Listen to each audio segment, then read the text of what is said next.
तो आज हम बात करेंगे इम्पोर्टेंट चीज़ की एक और लेक्चर की जिसमें हम बात करेंगे व्हीट स्टोन सेतु क्या होता है। तो देखिए व्हीट स्टोन सेतु क्या होता है?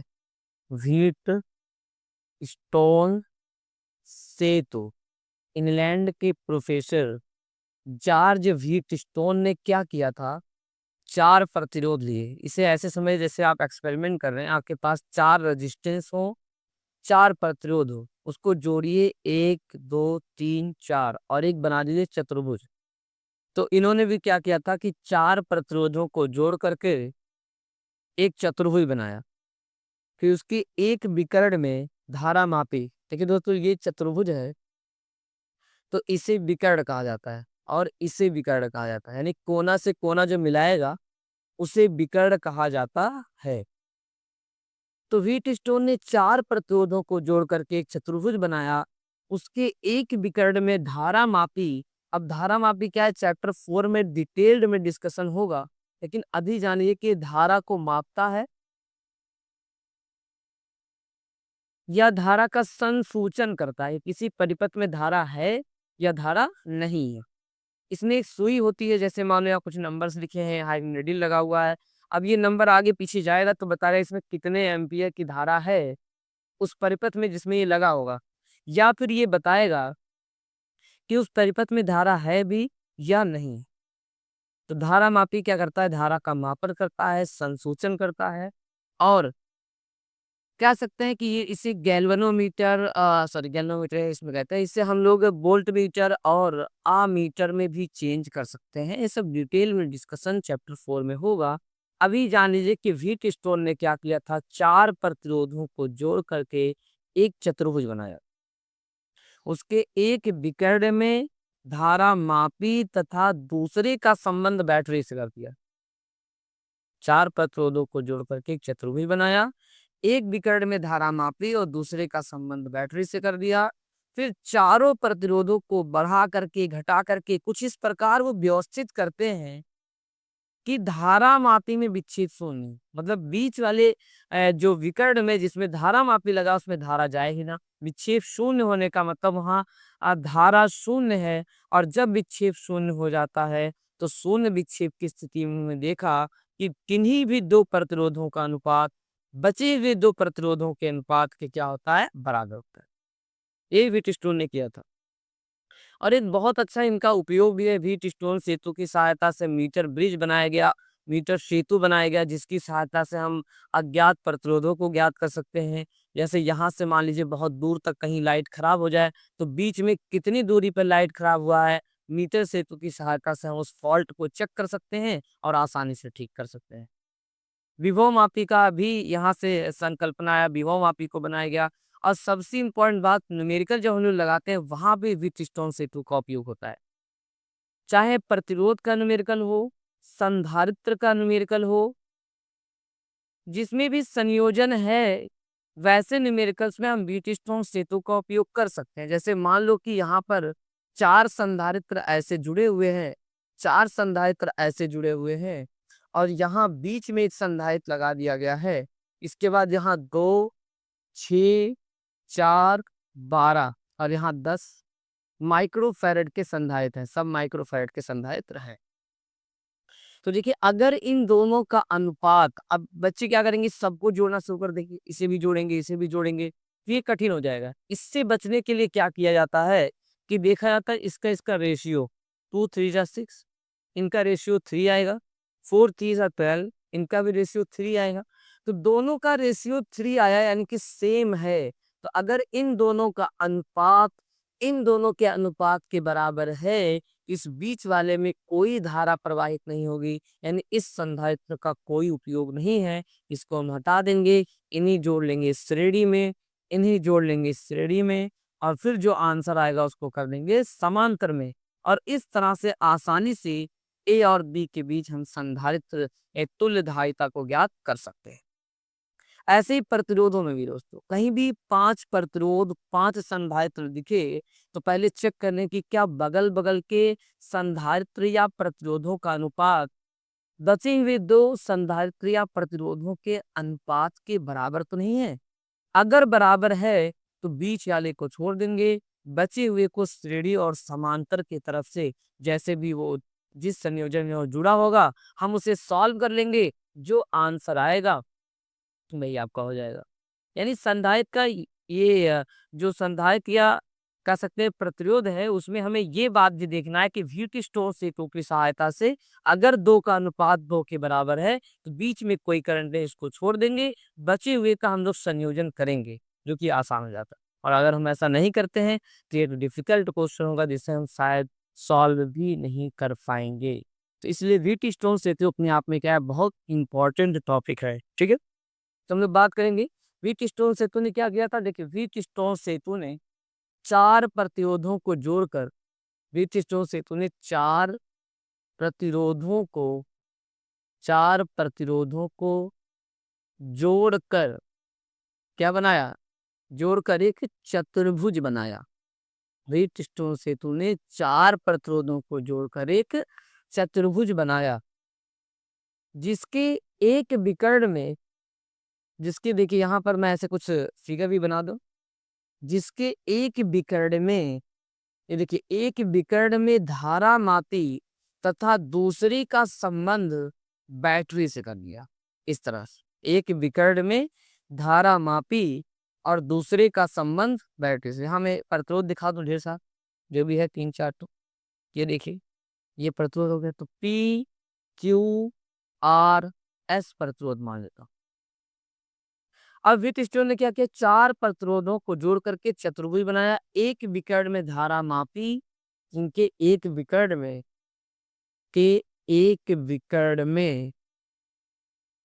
विकर्ण में धारा मापी तथा दूसरे का संबंध, ये दूसरी वाली विकर्ण का संबंध बैटरी से कर दिया तथा दूसरे का संबंध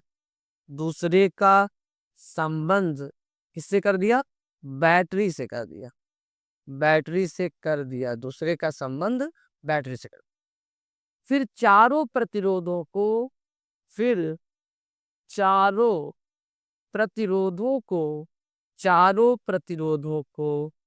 इस प्रकार व्यवस्थित किया। चारों प्रतिरोधों को इस प्रकार व्यवस्थित किया। अब इस प्रकार व्यवस्थित करने का मतलब क्या है कि इसको बढ़ाया जाता है। तो चारों प्रतिरोधों को इस प्रकार व्यवस्थित किया कि धारा मापी में विक्षेप शून्य हो। धारा मापी में डिफ्लेक्शन ही विक्षेप क्या हो? शून्य हो। अब अगर धारा मापी में विक्षेप शून्य है, तो मतलब ये हुआ कि इसमें कोई धारा प्रवाहित नहीं हो रहा है। तब शून्य विक्षेप की स्थिति में होता क्या? ये तो इनका अरेंजमेंट हो गया कि 4 प्रतिरोध एक चतुर्भुज बनाए, एक में विकर्ण, एक विकर्ण में धारा मापी, एक में जो है बैटरी जोड़ दिया, फिर चारों को इस प्रकार व्यवस्थित किया कि धारा मापी में विक्षेप शून्य हो जाए। ऐसा करने के बाद उन्होंने देखा क्या, रिजल्ट क्या उन्हें मिला? तब उन्होंने देखा कि शून्य विक्षेप की स्थिति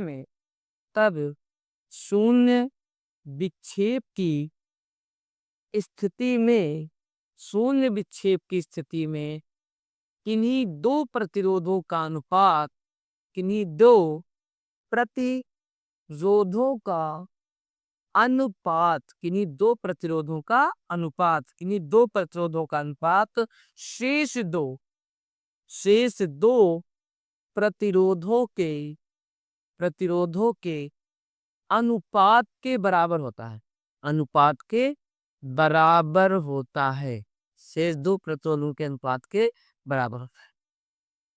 तो हम लोग आसानी से कह सकते हैं व्हीटस्टोन ने 4 प्रतिरोधों को जोड़ के चतुर्भुज बनाया, एक विकर्ण में धारा मापी तथा दूसरे का संबंध बैटरी से कर दिया। चारों प्रतिरोधों को इस प्रकार व्यवस्थित किया कि धारा मापी में विक्षेप शून्य हो। तब शून्य विक्षेप की स्थिति में किन्हीं दो प्रतिरोधों का अनुपात यानी P/Q इज इक्वल टू मैं लिख सकता हूँ R/S। P/Q is equal to R/S। ये व्हीटस्टोन सेतु का अरेंजमेंट था। इसे हम किरचॉफ के नियम से प्रूव भी कर सकते हैं कि किन्हीं दो प्रतिरोधों का अनुपात शेष दो प्रतिरोधों के अनुपात के बराबर होता है। आप कैसे प्रूव कर सकते हैं, देखते हैं इसको। तो यहाँ से मैं इसको इरेज करता हूँ। एक बार बोल दो कि व्हीटस्टोन ने क्या किया, 4 प्रतिरोधों को जोड़ करके एक चतुर्भुज बनाया। उसके एक विकर्ण में धारा मापी, दूसरे का संबंध बैटरी से कर दिया। तो चारों प्रतिरोधों को इस प्रकार व्यवस्थित किया कि धारा मापी में विक्षेप शून्य हो। और कब शून्य विक्षेप की स्थिति में किन्हीं दो का अनुपात शेष दो के अनुपात की क्या होगा, बराबर होगा। चलिए यहाँ पर एक लूप बनाते हैं 1, यहाँ लूप बनाते हैं 2, यहाँ से मान लेते हैं धारा आया, इसमें धारा गया I1, इसमें धारा गया I2। जब ये धारा यहाँ पहुंचेगा तो इसको कुछ धारा इसमें जाना चाहिए, कुछ इसमें, लेकिन ब्रिटिश ने क्या किया है, इसमें विक्षेप शून्य कर दिया है, मतलब इसमें कोई धारा प्रवाहित नहीं हो रहा है। तो यहाँ से आने वाली धारा जब यहाँ पहुंचेगी तो इसमें प्रवाहित नहीं होगी, क्योंकि धारा मापी विक्षेप शून्य है। पूरा I1 करंट, पूरा I1 करंट इसमें चला है। ऐसे यहाँ से जब धारा I2 आएगा, जहाँ पहुंचेगा तो पूरा धारा I2 यहाँ चला जाएगा, क्योंकि इसमें तो विक्षेप शून्य है, कोई धारा इसमें प्रवाहित नहीं। फिर दोनों मिल करके यहाँ पहुंचेंगे और I1 I2 करंट रिटर्न हो जाएगा। इस तरह से धारा का डिस्ट्रीब्यूशन एक बार और देख लें। हमने कहा था किरचॉफ के नियम में धन श्रेणी से धारा निकाल देना है, निकालना धन श्रेणी से, बाकी उसके बाद चाहे जैसे आप डिस्ट्रीब्यूट करिए, आंसर आना ही आना है, बस आपका कैलकुलेशन, चिन्ह परिपाटी, ये सब चीज। चलिए इस पे बात करेंगे बात।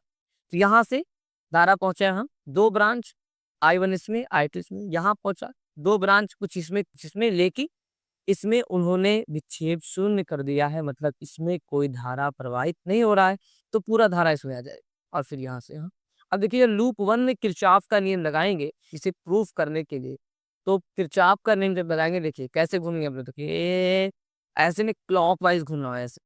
तो मैं जा रहा हूँ अभी ऊपर और धारा भी कहाँ है, कहीं पर, तो I1 धारा और उसका प्रतिरोध भी प्लस में हो जाएगा। फिर मैं ऐसे आकर के देखिए, देखिए ऊपर आ रहा हूँ, ऊपर आ रहा हूँ, देखिए ऊपर, ऊपर आ रहा हूँ, ऊपर, और करंट कहाँ जा रहा है, नीचे। मैं आ रहा हूँ ऊपर, करंट जा रहा है नीचे, विपरीत दिशा हो गया। तो किरचॉफ के नियम से I2 इंटू इसका प्रतिरोध R माइनस में होगा बराबर 0, क्योंकि इसमें कोई भी सेल बैटरी नहीं लगा हुआ इस लूप में। लूप 1 में मैं KVL लगा रहा हूँ, लूप 1 में KVL से, लूप 1 में KVL से। अब देखिए I1P बराबर I2R, ये आपका बन गया समीकरण। माइनस है, उधर जाएगा प्लस हो जाएगा। सेम एज यहाँ आ जाइए, ऐसे घूम रहे लूप 2 में KVL से, लूप 2 में KVL से। तो लूप 2 में अगर हम लोग KVL से चलेंगे, देखिए ऐसे आ रहा हूँ नीचे, है ना, नीचे आ रहा हूँ, करंट का आ रहा है नीचे, मैं भी नीचे, करंट भी नीचे, मैं भी नीचे, करंट भी नीचे। तो जब दोनों एक ही दिशा में है, जुड़ जाएंगे भाई, अरे सॉरी प्लस, प्लस हो गया, जुड़ने मतलब प्लस, जोड़ मतलब प्लस ही तो होता है। अच्छा अब दोनों की दिशा में जुड़े, यहाँ देखिए हमारे नीचे, नीचे, करंट कहाँ जा रहा है, ऊपर, नीचे, ऊपर, नीचे, ऊपर, विपरीत दिशा, तो I2 S minus equal to 0, क्योंकि इसमें भी कोई सेल या बैटरी नहीं लगा हुआ है। I1Q is equal to I2S, ये माइनस उधर जाएगा प्लस। समीकरण 2 बनाएंगे, समीकरण 1/2 कर दीजिए, तो आपको मिलेगा I1P बटे I1Q इज इक्वल टू, इधर मिलेगा I2R बटे I2S, ये कट गया, P/Q is equal to R/X। अब देखिए इसे सिंपल दे तो किरचॉफ का नियम लगा देते, ऐसे घूमे धारा की दिशा में प्लस, फिर ऐसे घूमे हम लोग ऊपर, ये नीचे माइनस, फिर यहाँ पर जब हम लोग पहुंचे हैं तब यहाँ हम देख रहे हैं नीचे, तो ये प्लस हो गया, यहाँ हम लोग आ रहे हैं नीचे, ये जा रहा है ऊपर, तो माइनस हो गया। फिर हम लोग वैल्यू निकाल करके डिवाइड कर दिए, और ये आपका जो है किरचॉफ का। अगर किरचॉफ का नियम लगा करके बुटिस्टों से तो आप नहीं पाते हैं, लेकिन ये कंपटीशन के लिए तो ये करना ही पड़ेगा। लेकिन बोर्ड एग्जाम के लिए आप रट भी सकते हैं कि एक बार मैं देखो, मुझे चाहिए P/Q is equal to R/S, ये मुझे चाहिए। तो ऐसे लिख दीजिए P और यहाँ लिख दीजिए R, फिर यहाँ लिख दीजिए Q, यहाँ लिख दीजिए S, I1P बराबर I2R, I1 I2 यहाँ लिख दीजिए KVL से। अब वो जाने का लगाए हैं, नहीं हम लोग सकते KVL से, किरचॉफ लॉ से, इक्वेशन फर्स्ट और इक्वेशन सेकंड दोनों डिवाइड कर लीजिए। I1P I1Q is equal to I2R I2S, कटेगा सब P/Q is equal to R। मतलब वो कोई नियम नहीं है, ऐसा मैं ट्रिक बता रहा हूँ कि P/Q is equal to R/S लाना है।